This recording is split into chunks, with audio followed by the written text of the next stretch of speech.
Radio Rahim here with top-ranked promoter Bob Arum.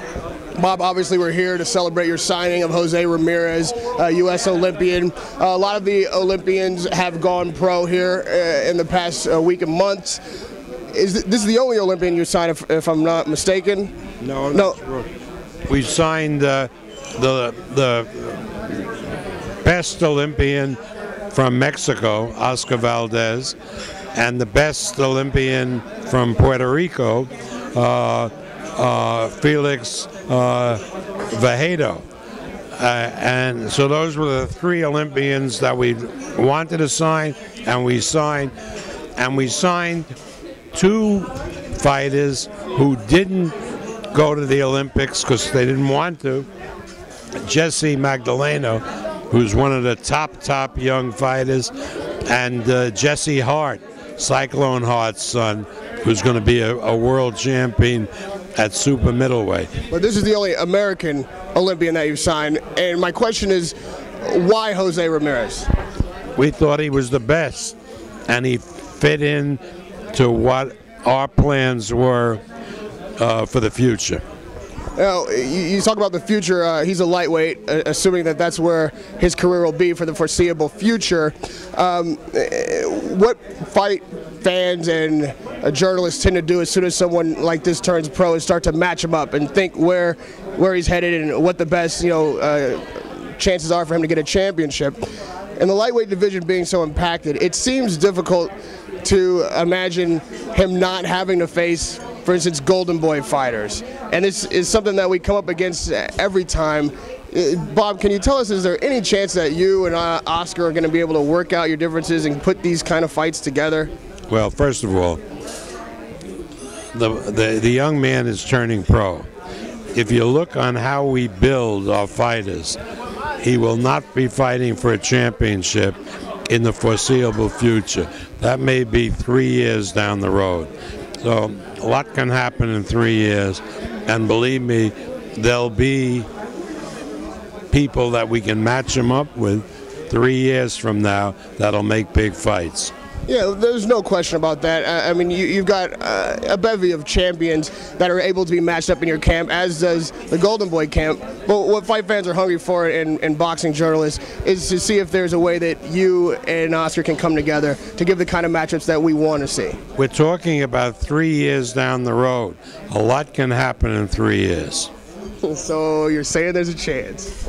There's always a chance, but you know, a lot can happen in 3 years. Let's see what's available, where we're going with him. You know, it's going to be 3 tough years building him and the other Olympians that we signed, and let's see where we're going to go. But just for the fact that you said, well, let's see what lightweights he can fight. Well, he's a lightweight now. You see the size of this kid? He's going to end up to be a welterweight.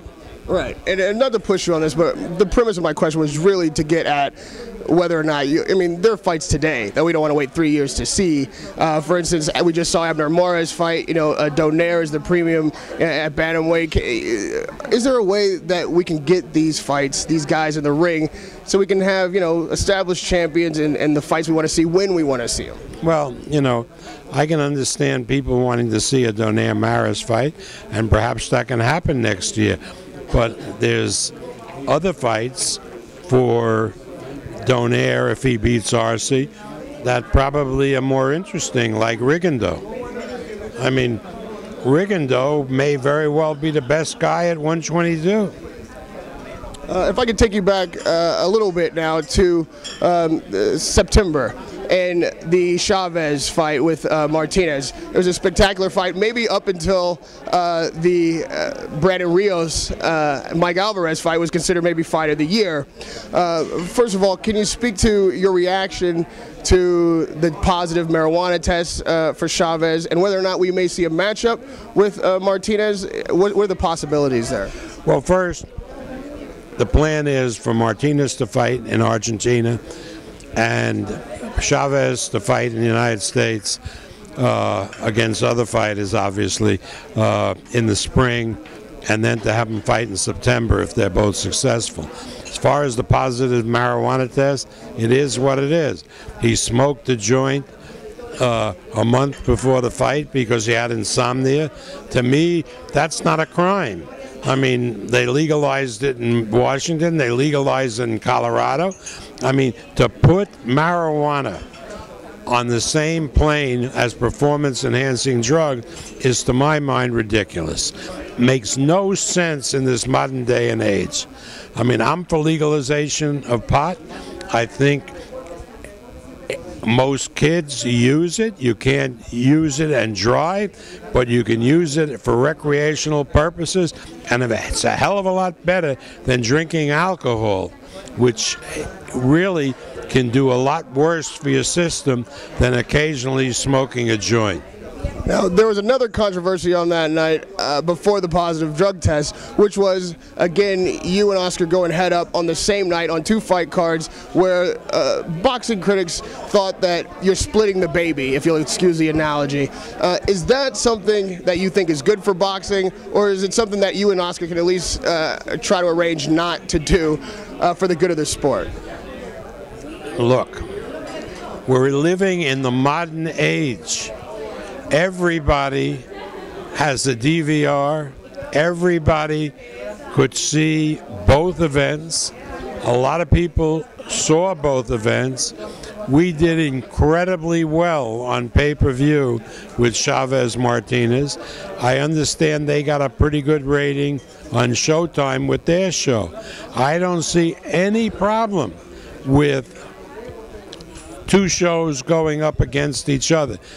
Don't you see on Sunday, Fox has games, CBS has games, so what? People pick and choose. They know how to work their television sets. It's old school that one hurts the other. I think in this case, it helped each of us. I think we were helped by Golden Boy going on the same date. I mean, look what happened at the arena. We sold it out. Couldn't put another person in. We did close to 500,000 pay-per-view homes. So we did great. They're happy with the rating they got. So why wouldn't you put it the same night? I think it enhances the whole image of boxing. And turning your attention to the fight that may have eclipsed that one as fight of the year, Brandon Rios and Mike Alvarez, there's been talk that Rios is now waiting on the winner of Marquez Pacquiao. Is there truth to that? Well, wouldn't you, if you were Rios, wait to see how that fight turns out and see if you could get a fight with the winner? I mean, it's a lot more money than doing a rematch with Alvarado. Right, but these things are definitely partially, if not entirely, in your control. Is that a matchup that you're looking to make after the fight? It's up to the fighters. It really is. I mean, I don't know if Marquez, if he wins, wants to go in the ring with a Brandon Rios. I don't know if Manny wants to fight a Rios. I don't know. We'll see. One thing at a time. Come to me on December 10th or 11th, and I'll have better answers. Well, after that fight in the ring, it seemed that both fighters, being Mike Alvarez and Brandon Rios, agreed to a rematch. Well, they were sure. A rematch is a good, viable option, but for Rios, if he can land the fight with the winner of Pacquiao Marquez, you know, it's a business. It's worth a hell of a lot more money than doing a rematch with Alvarado, which would pay him very well, but not like fighting the winner of Pacquiao Marquez. And one more fight that people are looking to. Obviously, you can't do an interview without talking Mayweather, Pacquiao. There's been so much discussion that maybe 2013 is the year.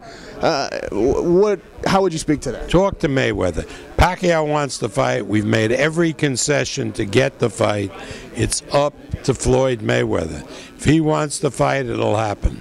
Do you feel like you said, you've made every concession, and now with whatever the 50 Cent's influence is that bringing you closer to the fight, or is that something entirely separate? I have no idea.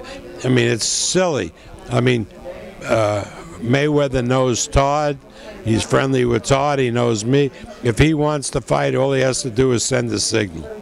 But obviously, at this point, he's not interested. And last question, Bob. What do you think are the chances that Marquez Pacquiao then eclipses Rios Alvarado as fight of the year? We'll see. I mean, you can't make predictions that way. You have to go a long way to beat Rios Alvarado as fight of the year. Thank you, Bob. I appreciate the time. Radio Rahim with top-ranked promoter Bob Arum. You were right above her.